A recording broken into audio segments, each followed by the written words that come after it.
Hello, আমি টিটু বলছি। আশা করি সকলে ভালো আছেন।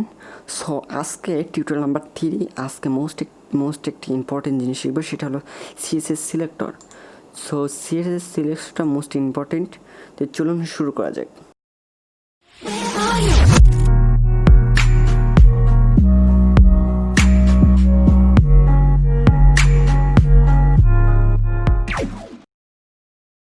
সিএসএস নিয়ে আমরা পর্যায়ক্রমে 3 নম্বর ভিডিওতে চলে এসেছি। সো আজকে আমরা সিলেক্টর শিখবো। তার আগে কিছু কথা বলে নিই।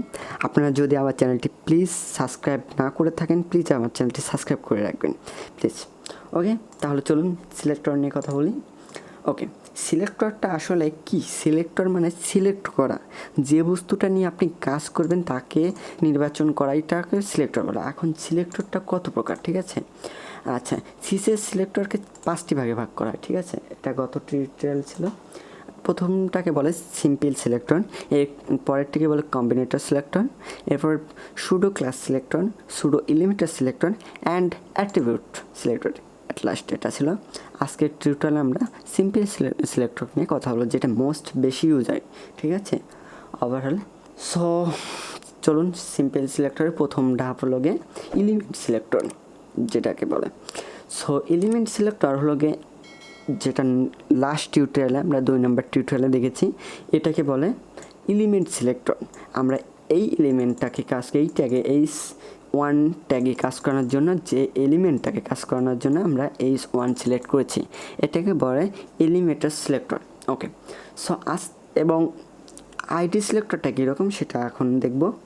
আইডি সিলেক্টরটা কি, আপনাকে একটা আইডি এখানে ডিফাইন করে দিতে হবে। আপনি যে কোনো নাম ইউজ করতে পারেন, ঠিক আছে? সেই আইডি নাম অনুযায়ী আপনি এখানে এসে কাজ করবেন। তখন আমি এখানে একটা আইডি ইউজ করি, আইডি। আচ্ছা, এটা রয়েছে থাক এখানে। আমি নিচে আর একটা ট্যাগ নিই, পি ট্যাগ, ঠিক আছে? প্যারাগ্রাফ ট্যাগ এখানে লিখি T2 টিউটোরিয়াল। ওকে, মাঝখানে স্পেস দিই। আচ্ছা, এটাকে আমি সম্পূর্ণ দেখানোর জন্য এভাবে করে নিই।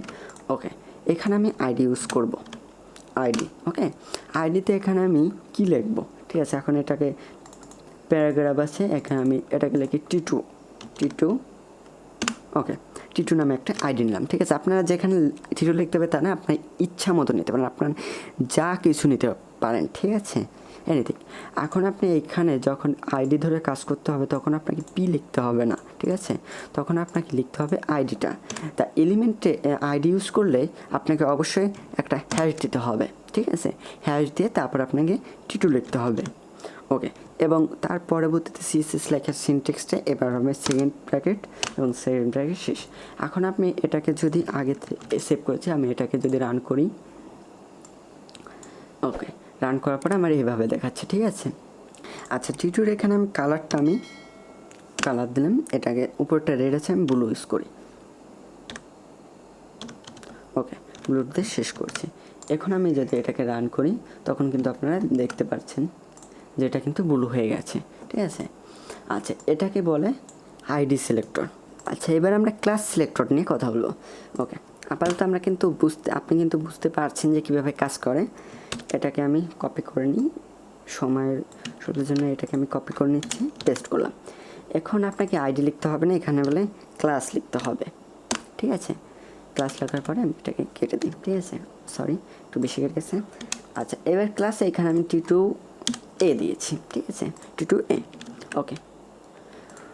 ওকে, এখন আমি এটাকে যদি রান করি, আমার দেখাবে কিভাবে। ওকে, এভাবে দেখাচ্ছে, ঠিক আছে? এখানে আপনার প্রথম টিপ এসে এটা এরভাবে আসছে। এটাকে আমি মিনিমাইজ করে রাখি। ওকে, এখানে আমি ক্লাসটাকে আমি সিএসএস করব। ক্লাসটাকে সিএসএস করার জন্য আপনাকে একটা ফুল স্টপ বা একটা ফোটা ইউজ করতে হবে, যাকে বলে। ওকে, বাংলা ভাষায় যেটা। ওকে, সরি, এখানে আপনাকে নাম ইউজ করতে হবে T2 এ, ঠিক আছে? ওকে, এইবার আপনি এটাকে আমি কালার দিলাম, ঠিক আছে? কালারটা টেকে দেবো, দিই YELLO। ওকে, সরি, বড় হাতের হয়ে গেছে, YELLO ইয়েলো। ওকে, সো এবার ঠিক আছে, এবার আমরা যদি এটাকে করি তাহলে আপনারা অবশ্যই দেখতে পাচ্ছেন এটা ইয়েলো হয়ে গেছে, আপনারা অবশ্যই দেখতে পাচ্ছেন। ঠিক আছে, তাহলে আমরা কিন্তু তিনটা সিম্পল সিলেক্টরের তিনটা পার্ট শেষ করলাম।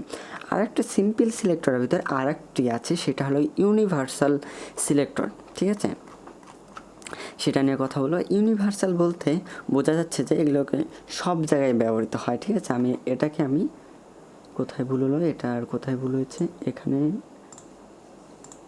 এইটা কাজ, হ্যাঁ ঠিক আছে, এটা সমস্যা নেই।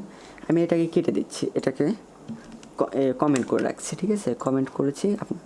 কমেন্ট করার পর এখন আমি এটাকে যদি সেভ করি তাহলে কিন্তু আপনারা দেখতে পাচ্ছেন যে সব কালো হয়ে গেছে। ঠিক আছে, এখন যদি ইউনিভার্সাল সিলেক্টরে যদি যাই, প্রথমত আপনাকে একটা স্টার চিহ্ন ব্যবহার করতে হবে, এরপরে আপনাকে কোড লিখতে হবে।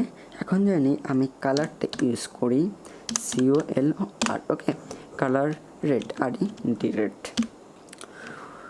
ওকে, এখন আপনারা নিশ্চয়ই কোড দেখে বলতে পারেন যে কি হবে। অবশ্যই আপনারা যদি বলতে পারেন, নিচে কমেন্ট আছে, কমেন্ট করতে পারেন যে কি হবে। ঠিক আছে, আপনারা প্লিজ কমেন্ট করে জানান যে কী হবে, এবং কমেন্ট করলেও আমারও ভালো লাগবে। এত কষ্ট করে ভিডিও করি আপনাদের জন্য, শুধু একটু রেসপন্স করলে আমার মনের ভিতর ভালো লাগবে। ওকে, সো নেক্সট, ওকে আমি এটাকে রান করছি। ওকে, আপনারা অবশ্যই কমেন্ট অলরেডি করেছেন, আমি অবশ্যই পরবর্তীতে আপনাদের কমেন্টটা দেখব। এবং আপনারা দেখতে পাচ্ছেন যে পুরোপুরি লাল হয়ে গেছে। ইউনিভার্সাল বলতে সব জায়গায় ব্যবহৃত হচ্ছে। এটাকে আপনার কোনো জায়গায় CSS বা এখানে ফি ট্যাগ বা কোথাও লেখেন, এখানে টেক্সট যা পাবে সম্পূর্ণ আপনাকে যে কালারটি ইউজ করবেন, যেটা CSS ইউজ করবেন সেটা।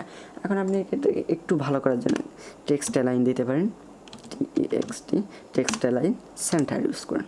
ওকে, তাহলে এটা মাঝে চলে যাবে। এটাকে আরেকটু ছোটো করে, ওকে সরি কুইক না, এটাকে আমি রান করি। ওকে, এটা মাঝে চলে এসেছে। ঠিক আছে, আগের এটা ছিল, এটাকে আমি রিলোড দিলে মাঝে চলে আসলো। ঠিক আছে, আশা করি আপনারা কিন্তু CSS সিলেক্টর সম্বন্ধে, সিম্পল সিলেক্টর যেটা আপনাকে মাস্ট বি বোঝা প্রয়োজন। ঠিক আছে, সো আজকে এটুকু ছিল। আপনাদের নেক্সট টিউটোরিয়ালে আমরা CSS টাইপ নিয়ে কথা বলবো। সো আজকের মতো সবাই ভালো থাকবেন, এবং নেক্সট টিউটোরিয়ালে আমার সাথে থাকবেন। এবং সাথে থাকার জন্য প্লিজ লাল বাটনটি, আমার সাবস্ক্রাইব লাল বাটনটি প্লিজ ক্লিক করে রাখবেন, এবং বেল আইকনটি অবশ্যই চাপ দিয়ে রাখবেন।